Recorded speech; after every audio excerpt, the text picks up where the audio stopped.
어제 나온 공공주도 개발에 대해서 좀 더 따져보겠습니다. 큰 틀에선 헌집 대신 새집을 준다는 개념이지만 하나씩 따지고 들어가면 헷갈리는 대목이 적지 않습니다. 가장 궁금해하실 만한 내용들을 안태훈 기자가 자세하게 정리해드리겠습니다.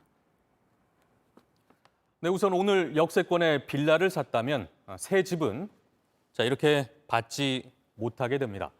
나중에 그곳이 공공주도 개발 부지로 확정되면 새 집은 어제 발표 전에 집을 가졌던 사람만 받을 수 있습니다. 대책 발표 이후에 새로 집을 산 사람은 집 대신 현금을 받고 나가야 합니다. 정부가 감정평가로 집값을 매겨서 돈을 주겠다라는 겁니다. 억울한 사람이 생길 수도 있지만 투기를 막으려면 어쩔 수 없다라는 게 정부의 입장입니다. 대책이 나온 뒤 개발 기대감 때문에 집값이나 땅값이 10에서 20% 이상 오른 곳은 개발 대상 지역에서 빼겠다라는 게 정부의 원칙입니다. 단독주택 집주인이 앞으로 집을 허물고 빌라 여러 채를 지어서 팔면 어떻게 될까요?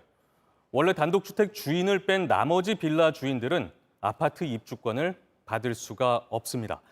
대책 발표 이후 집을 산 것이라서 현금으로 청산하는 대상입니다. 투기 목적의 지분 쪼개기라고 보기 때문입니다. 공공기관이 건물과 땅의 소유권을 가져가서 개발하는 방식을 놓고 나오는 우려도 있습니다. 새 집만 지어주고 땅은 빼앗아가는 것 아니냐라는 건데요. 그런 걱정은 할 필요가 없을 것 같습니다. 새 아파트가 지어지면 땅에 대한 지분과 건물 소유권은 원래 집주인에게 다시 넘어갑니다. 공공기관이 지으면 예전 주공 아파트처럼 LH 또는 SH 아파트가 되는 것 아니냐라고 생각할 수 있는데요. 그렇지 않습니다. 공공기관은 개발 사업을 주관하는 시행사 역할만 하고 시공사와 아파트 브랜드는 주민들이 결정할 수가 있습니다.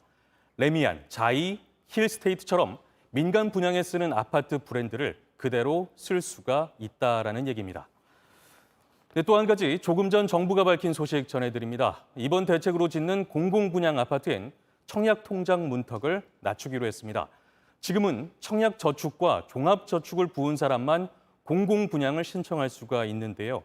앞으로는 민간 분양용인 청약예금이나 청약부금을 부은 사람도 공공분양을 신청할 수 있다라는 게 그렇게 하겠다라는 게 정부의 방침입니다. JTBC 안태훈입니다.